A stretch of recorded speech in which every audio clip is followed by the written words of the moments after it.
নমস্কার বন্ধুরা, আজ আমি ভোলা মাছের রসা বানাবো। আর এই রসা গরম ভাতের সঙ্গে থাকলে আর কিচ্ছু লাগবে না। প্রথমে আমি মশলাগুলো বেটে নেব। প্রথমে রাঁধুনিটা বেটে নেব। রাঁধুনিটা একদম মিহি করে বেটে নিতে হবে। তারপরে আদাটা বেটে নেব। আর কাঁচা পাকা লঙ্কা নিয়েছি, সেগুলো আধ বাটা করে বেটে নেব। পেঁয়াজটাও বেটে নেব। পেঁয়াজটা এরকম আধ বাটা করে বেটে নেব। এবারে কড়াইতে সর্ষের তেল দিয়ে দেব। তেল গরম হয়ে গেলে মাছগুলো দিয়ে দেব।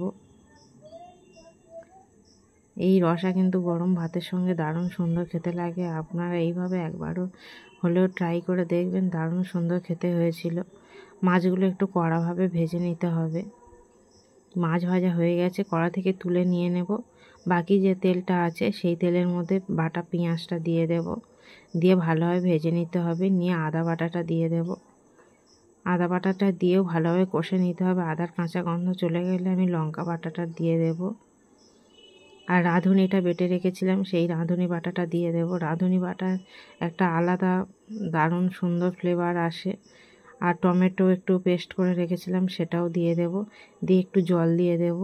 দিয়ে ভালোভাবে কষে নেব। স্বাদ মতো হলুদ, নুন সব দিয়ে দেব। দিয়ে ভালোভাবে কষে নিতে হবে। নুনটা দিয়ে দেব।